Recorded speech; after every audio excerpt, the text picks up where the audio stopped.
अबे तुमने ये क्यों नहीं कभी बताया कि कबीर की पूजा करनी चाहिए? कहाँ लिखा है? तीन राम को सब कोई ध्यावे और चौथे राम का मरम न पावे, चौथा छोड़ जो पंचम ध्यावे, कहे कबीर वो हम तक आवे। हैं? कभी मिलोगे ना सामने तब बताऊंगा अज्ञा को जो तुमने अधन्या किया है। तो अब ये धन्या माने कुंवारी गायें गोए तृप्त करती है। गजब बेइज्जती है। शास्त्रार्थ में रविदास से हार गए थे कबीर, और कबीर को हराने वाला शास्त्रार्थ किससे हारा था? शंकराचार्य से। भाई साहब कुछ ज्यादा नहीं हो गया ये? मतलब कुछ भी। भारत के सभी राजनेताओं, स्वामियों, धर्मगुरु और शंकराचार्य को मुसलमान धर्म के प्रवक्ता डॉक्टर जाकिर नायक की खुली चुनौती। ये चैलेंज है, कोई भी शख्स हिंदुस्तान में हो, मिनिस्टर हों दो, कोई भी स्वामी हों दो, कोई भी शंकराचार्य हों दो, इंशाल्लाह मैं तालिबे इल्म हूँ इस्लाम और दीगर मज़ाहिब का। मैं तस्लीम करता हूँ कि डिबेट होना चाहिए। अब संसार आप समझ जाएगी जनता ये किसे एक शंकराचार्य है। ये देखिएगा, मत पड़ो चक्कर में, कोई है नहीं टक्कर। कोई नहीं है टक्कर में। मत पड़ो चक्कर में, कोई नहीं है टक्कर में। दोस्तों मैं हूं शिवम और आज हम लेकर आए हैं एक ऐसी ज्ञान चर्चा जिसमें आपको पता चलेगा किसके ज्ञान में है कितना दम। आइए शुरू करते हैं। अबे तुमने ये क्यों नहीं कभी बताया कि कबीर की पूजा करनी चाहिए? कहां लिखा है? हैं? और तुम जो कवि से कबीर बनाते हो, तो फिर अगर मान लो वो कवि कबीर ही है, हालांकि तुमने अज्ञा को अधन्या कर दिया है। कभी मिलोगे ना सामने तब बताऊंगा अज्ञा को जो तुमने अधन्या किया है, कवि को जो तुमने कबीर किया है। अपने मन से, अपने मनगढ़ंत शिवराम आपटे की बात को मानो कि ब्रज शब्द का अर्थ जाना होता है, मगर शिवराम आपटे की दूसरी बात को मत मानो कि कवि का अर्थ कहीं नहीं लिखा कबीर होता है, अज्ञा का अर्थ कहीं नहीं लिखा कि बिन ब्याही वो होता है कुमारी गाय, है ना। तो ये जो है तुम्हारी स्टाइल है कि भाई अपने हिसाब से कहीं से भी कोई चीज उठा के दिखा दी। अरे भाई वेदों में कवि के द्वारा तुम्हारे कबीर की ही बात की गई है, तो फिर कहीं पे लिखा तो होना चाहिए ना कि हाँ ये वही कबीर है जिसकी वेदों में बात की गई है, और जहां पे लिखा हो वो हमारे द्वारा स्वीकार्य भी तो होना चाहिए। अगर वेद व्यास जी के या फिर ब्रह्मा जी के द्वारा प्राप्त होने वाले वेद आदि शास्त्रों से तुम ये निकाल रहे हो कि ये इसमें देखो कबीर की बात हो रही है, तो उनके द्वारा ही कहीं पर ये मेंशन होना चाहिए ना कि ये वही कबीर है जो तुम्हारा वाला कबीर है, ये वही कबीर है जिसकी बात वेदों में हुई है। जैसे कि अगर विष्णु की बात वेद में हुई, शिव की बात वेद में हुई, तो जिनको हम मानते हैं वेद व्यास जी, उनके द्वारा रचित जो अन्य ग्रंथ हैं उसमें उन्होंने बताया ना कि हाँ वेदों के द्वारा ऐसी, यही है विष्णु जिसकी वेदों द्वारा बात होती है, यही है शिव जिनकी वेदों द्वारा बात होती है। तुम्हारा कहाँ है वो?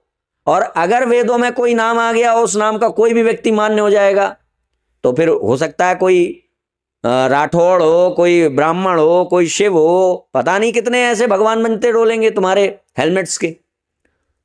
अब तुम कह दोगे नहीं नहीं वही एक है जो कुमारा पैदा हुआ था, तो इन सब पे आकर के बात करना, वो कौन कुमारी गाय का दूध पिया था, क्या हुआ था क्या नहीं हुआ था। समझ में आ रहा है? अभी हमने तुमको ये बता दिया कि एक ही शास्त्र के एक अर्थ को मानना और दूसरे अर्थ को ना मानने वाला व्यक्ति शास्त्र पर विश्वास करने वाला सिद्ध नहीं होता। हम इस शास्त्र पर विश्वास नहीं करते, समझे? तुम्हें बताने के लिए बता रहे हैं कि तुम्हारा जो वो है तत्वदर्शी, वो कितना बड़ा क्या है वो तुम ही जानो। तो अगर तुम भी ऐसे ही हो तो ठीक है, पुराणों पर विश्वास ना करने वाले हो जाओ, बात ही खत्म हो जाएगी। तुम भी हो जाओ एक विधर्मी, दूसरा धर्म, बहुत सारे धर्म बने हैं सनातन के विरोध में, तुम भी हो जाओ। मगर ये तुम्हारी चाल है कि पुराण को, वेद को मानने वाला होने वाले के रूप में अपने आप को ख्यापित करते हुए, ढोंग करते हुए हम पुराण और वेद से आदमी को दूर ले जाएंगे। गीता को मानने वाले रूप में स्वयं को ख्यापित करते हुए हम गीता से दूर ले जाएंगे, है ना मिस्टर हेलमेट। तो 100 की सीधी एक बात है कि तुमने आज तक शास्त्रों से यही तो दिखाया है कि कृष्ण बुरे हैं, राम बुरे हैं, हनुमान बुरे हैं, विष्णु बुरे हैं, शिव बुरे हैं, यही तो दिखाया है ना। अबे ये तो दिखाओ कि कबीर अच्छा है, कबीर नहीं मरता है, ये तो दिखाओ। अब तुम कह दोगे कि उन शास्त्रों में वो परम ब्रह्म की बात ही नहीं हुई है। मगर शास्त्र में तो लिखा हुआ है कि वेदोक्त धर्म ही परम धर्म है। और धर्म क्या है? धर्म का वास्तविक फल मोक्ष है। और लो, तो वेदों के अनुसार मिलने वाला धर्म ही धर्म है। वेदों में बताया गया जो जीवन और मृत्यु से मुक्त होने वाला जो कारण है, उसके अलावा और कोई रास्ता नहीं है जो तुमको जीवन और मृत्यु से मुक्त करा सके, मोक्ष दिला सके। ये तो दिया गया वेदों में। अब तुम वेदों को पढ़ाकर, पुराणों को पढ़ाकर यही तो सिद्ध कर रहे हो कि वेदों को और पुराणों को क्यों नहीं पढ़ना, क्योंकि इसमें जो जो प्रतिपाद्य विषय है उन सबकी बुराई है। तो भाई मत मानो ना वेदों को पुराणों को, क्यों मानने वाला होने का ढोंग कर रहे हो? जाओ अपना सूक्ष्म वेद पढ़ो और उसके आधार पर भक्ति करो। तुम जो ये रायता फैलाते हो कि भाई हम तो वेद और पुराण को मानने वाले हैं, और मानते क्या है कि उसमें जिन जिन की बुराई की है हम वो बता रहे हैं तुम्हें आकर के, हाँ, कि किस किस की बुराई की गई है। अरे बताना है तो ये बताओ कि जिसकी तुम भक्ति करवा रहे हो, भक्ति कहां लिखी है उनमें? कहीं नहीं। शास्त्रार्थ में रविदास से हार गए थे कबीर, और कबीर को हराने वाला शास्त्रार्थ किससे आ रहा था? शंकराचार्य से। नाम याद होगा, शंकराचार्य, समझे?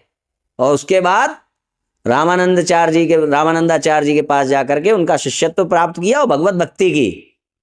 पुराण में लिखा है। नहीं मानते हो तो पूरा मत मानो, मानते हो तो पूरा मानो। अरे भाई अगर इन किताबों के द्वारा जो प्रतिपाद्य विषय हैं, अगर वो तुमको समझ में नहीं आ रहे हैं, वो बुरे लग रहे हैं, तो इससे ये नहीं सिद्ध होता कि जिनको तुम मनवाना चाहते हो वो सही है। समझे? तो इसीलिए कहता हूं मत पड़ो चक्कर में, कोई है नहीं टक्कर में। दोस्तों, अभी आपने सुने शिवांश नारायण के विचार। आइए अब सुनते हैं संत रामपाल जी महाराज के आध्यात्मिक विचार।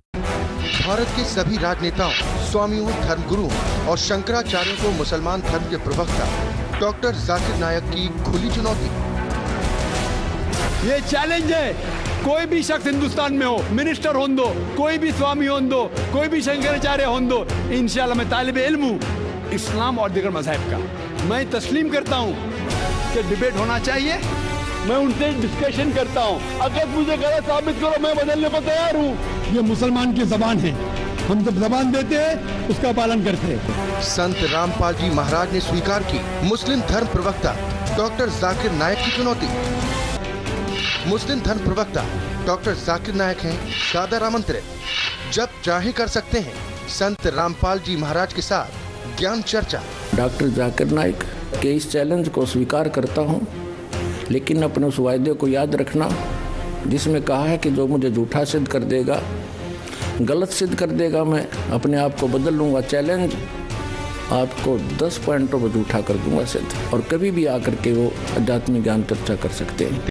अब देखिएगा, हमने 11 अक्टूबर सन 2009 को इन सभी आदरणीय शंकराचार्यों से प्रार्थना की थी कि आप जी आध्यात्मिक ज्ञान चर्चा के लिए पधारें, लेकिन ये अपने आप को शायद महान समझते हैं और अपनी बेइज्जती समझी होगी रामपाल से गोष्ठीकरण में, लेकिन उस तरह नहीं तो इस तरह कर दिया हमने तो इनकी हिंदी। अब संसार आप समझ जाएगी जनता ये किसे एक शंकराचार्य है। ये देखिएगा, हमने इनके पास ये पत्र भेजे थे सभी शंकराचार्यों के चारों के पास। हमारा उद्देश्य प्रार्थना पत्र है, हमारा उद्देश्य विश्व मैत्री, समाज सुधार, आत्म उद्धार, भ्रमित जिज्ञासुओं को शास्त्र अनुसार निर्णायक सद्भक्ति पद्धति प्रदान करना, आध्यात्मिक ज्ञान चर्चा। सभी हिंदू धर्म के माननीय शीर्ष शंकराचार्यों व अन्य सभी आदरणीय आचार्यों से हार्दिक प्रार्थना है कि वे सतलोक आश्रम बरवाला, जिला हिसार, हरियाणा, भारत में एकत्र होकर आध्यात्मिक ज्ञान चर्चा करें ताकि भ्रमित भक्त समाज को सही दिशा मिल सके। उसके लिए हमने यहाँ से इनके पास प्रार्थना भेजी थी और इन्होंने सिग्नेचर दिए हैं KS नारायण, एडमिनिस्ट्रेटर श्री श्रृंगेरी मठ एंड प्रॉपर्टीज श्रृंगेरी, इतने। ये 16/8/2009 को ऐसे ये हमने सबके पास भेजा था। इन्होंने हमारे को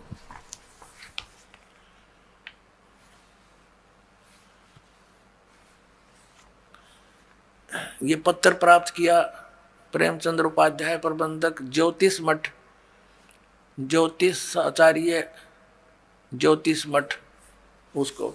तो इस तरह हमने बाई हैंड ले जाके बाई रजिस्ट्री करवा के और वो दिन रखा था और 2 चैनलों के माध्यम से करना था। देखिएगा इन्हीं पत्रों में है ये,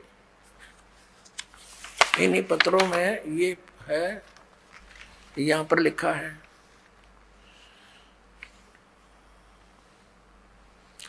इस सर्व कार्यक्रम आध्यात्मिक ज्ञान चर्चा का सीधा प्रसारण सुप्रसिद्ध टीवी चैनलों जी जागरण, एक तो 1 नंबर जी जागरण, दूसरा साधना पर 11 अक्टूबर 2009 को शाम 6 बजे से 10 बजे तक किया जाएगा। लेकिन ये नहीं आए। यहाँ पूरा प्रोग्राम इसी आश्रम में हुआ था। गुण तीनों की भक्ति में ये भूल पड़ो संसारे, कह कबीर निज नाम बिना तुम कैसे उतरो पार। अपने आत्माओं ऐसा प्रसंग आ गया कि कबीर भगवान ने कहा है कि इस काल और दुर्गा के ये 3 पुत्र हैं, इस काल के ये 3 पुत्र हैं, ब्रह्मा विष्णु महेश, और ये ज्ञानहीन प्राणी इन्हीं की पूजा करते हैं। गुण तीनों की भक्ति में ये भूल पड़ो संसारे। ओए होए, इन तीनों गुण की भक्ति में, रजगुण ब्रह्मा, सदगुण विष्णु, तम गुण शिव जी की भक्ति में ये संसार भूला पड़ा है। और कह कबीर उस निज नाम बिना, सार नाम बिना कैसे उतरोगे पार। यानी यथार्थ मंत्र के बिना, यथार्थ भक्ति साधना के बिना तुम पार कैसे हो पाओगे। अब इस प्रसंग को कोई सुनेगा कि ब्रह्मा विष्णु महेश के पुजारियों को ज्ञानहीन अंधे बताया है तो श्रोता एकदम बिदक जाएंगे। तो दास इसके लिए लालटेन दिखाओगा। एक समय एक अंधा व्यक्ति रात्रि में लालटेन लिए जा रहा था। लालटेन होती थी, अब तो खैर मॉडर्न हो गए, बालक ना पता होगा लालटेन का, टॉर्च समझ लो, एक टॉर्च। वैसे लालटेन होती थी एक लैंप टाइप, लैंप समझ लो उसको। तो वो लालटेन लिए जा रहा था अंधेरे में और बालक आ रहे थे आगे थे उछल कूद मचाते हुए।